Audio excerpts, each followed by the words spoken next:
Savoir pourquoi se formaliser, c'est bien. Mais quel statut choisir? Quelle sera la fiscalité qu'on m'appliquera? Vous envisagez entreprendre au Bénin ou bien vous êtes déjà un entrepreneur au Bénin? Bienvenue dans cette vidéo où nous vous aidons à répondre aux questions que vous vous posez. Jocelyne est une jeune dame qui a voulu faire son premier essai dans l'entrepreneuriat. Elle souhaite vendre du yaourt, des guêres et des jus de fruits frais dans des bouteilles recyclées. Quel statut lui conseiller? Pour un débutant ou pour une activité de petite taille où vous ne maîtrisez pas encore la clientèle ni le chiffre d'affaires ou que vous n'avez pas besoin de gros moyens pour fonctionner, il est préférable de se lancer en créant un établissement. L'avantage est qu'ici, on n'a pas besoin de constituer un capital de départ. Les formalités de création sont très simples et ne coûtent que 10 000 francs CFA. La gestion d'un établissement est aussi très souple avec peu d'exigences. Si Jocelyne opte pour la création d'un établissement, elle ne sera imposée qu'à la taxe professionnelle synthétique TPS, qui est un impôt unique avec un minimum de 10 000 francs CFA. Si son chiffre d'affaires est inférieur, bien sûr, à 50 millions de francs CFA. Elle pourra également profiter de l'exonération que l'État offre sur les 12 premiers mois d'activité et ne se souciera donc des taxes que dans la deuxième année d'activité. Cela lui donne le temps d'apprécier sa force sur le marché, sa clientèle, etc. Dès que son activité va prospérer et qu'elle verra plus d'opportunités devant elle, elle pourra modifier son statut et prétendre à un statut plus adapté. Elle bénéficiera en plus d'une réduction de 40% de la taxe professionnelle synthétique TPS durant 4 années si elle adhère à un centre de gestion agréé dès sa création. C'est une institution que nous avons détaillée dans une vidéo consacrée aux structures d'aide. Quels sont les risques ou désavantages de ce statut? Ce statut donne aux postulants un statut de commerçant.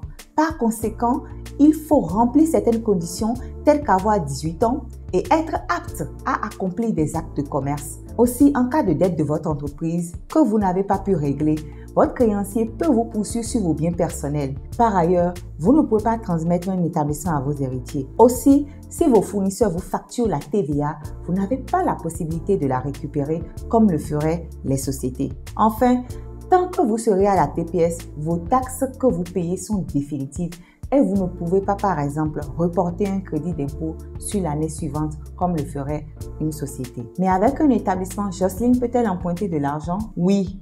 En général, ce qui fait prêter de l'argent à une entreprise, ce n'est pas son statut juridique, c'est son potentiel, son chiffre d'affaires et sa capacité à accroître ses parts de marché. Les banques et institutions de microfinance regardent surtout les revenus que génère une entreprise, le sérieux et l'expérience de son dirigeant avant de regarder quel est son statut juridique. Toutefois, il faut noter que dès que les emprunts dont Jocelyne aura besoin vont devenir plus importants, il sera nécessaire de changer de statut car ses banquiers seront plus réticents si elle est toujours sous le statut d'établissement. À présent, voyons le cas de Lazare, un jeune homme qui souhaite lancer une entreprise de livraison de repas et de colis dans tout le Bénin.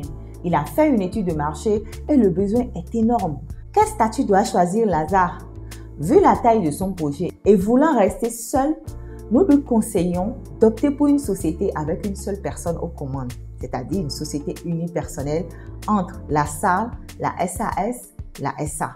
Ces 3 statuts se ressemblent avec quelques différences. Le premier avantage ici est que par la forme société, Lazare va créer une autre personne juridique différente de lui-même avec des droits, des devoirs et un patrimoine propre, de telle sorte que les créanciers de la société, en cas de dette impayée, ne peuvent pas saisir ses biens personnels. Par ailleurs, la recherche de financement est beaucoup plus aisée lorsque vous avez une société. Vous pouvez faire appel à des investisseurs sans pour autant être obligé de changer de statut juridique. Vous pouvez vendre votre société en cédant les actions ou parts détenues dans la société qui sont vos titres de propriété. Vous pouvez même obtenir des prêts auprès des institutions financières sur la base de ces titres de propriété.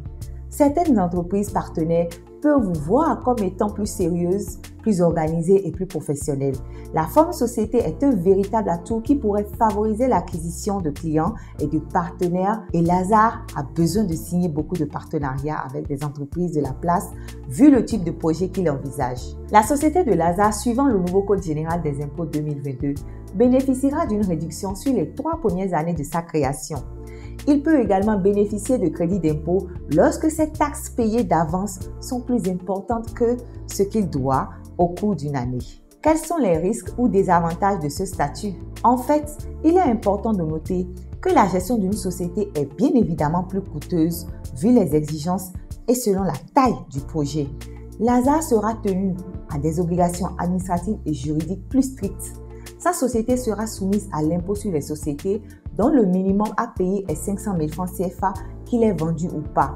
Il devra s'assurer de collecter la TVA, l'AIB pour l'État et les reverser chaque mois. Quelle société l'ASA doit-il choisir entre la SARL, la SAS et la SA? C'est très simple. Nous lui conseillons d'opter pour une société à responsabilité limitée SARL s'il veut contrôler qui peut être accepté dans le futur comme associé, s'il souhaite fixer son capital selon ses moyens. Si l'ASA a un capital minimum de 10 millions exigé pour les SA et qu'il peut respecter toutes les exigences de fonctionnement, alors il pourra opter pour la création d'une SA unipersonnelle. Enfin, s'il veut profiter des avantages qu'offre la SARL et la SA S unipersonnelle lui conviendrait. Voyons à présent le cas de Wilfried et Georges qui se sont mis ensemble parce qu'ayant créé une machine révolutionnaire pour produire du gari, de la farine de Cosette afin de conquérir tout le marché béninois et même celle de la sous-région. Leur activité a un fort potentiel mais nécessite beaucoup d'investissement. Quel statut choisir? Ces deux jeunes entrepreneurs auront le choix entre la SARL, la SAS, la SA, comme nous avons vu avec l'ASA il y a un moment. La seule différence est qu'il y a plusieurs propriétaires de la société ici. Il est conseillé dans ce cas, puisqu'ici vous n'êtes plus seul, de bien établir les règles qui vont vous lier dès le départ. Qui fera quoi? Qui apportera quoi? Comment les décisions doivent être prises? Etc. Y a-t-il d'autres statuts? Oui. Dans nos prochaines vidéos, nous mettrons l'accent sur chacun de ces statuts. N'oubliez surtout pas, une fois votre entreprise créée, vous devez vous enregistrer à la CCIB. Ensuite, informer le service des impôts si vous n'avez pas démarré votre activité. Certaines activités en République du Bénin nécessitent des autorisations spéciales. Veuillez vous renseigner avant de commencer à exercer. Ne bougez surtout pas. Attachez vos ceintures et préparez-vous à connaître tous les détails nécessaires à tout entrepreneur ou chef d'entreprise au Bénin. À tout de suite. Cette vidéo est réalisée par TechnoSelf Bénin avec l'appui financier des coopérations suisses et néerlandaises.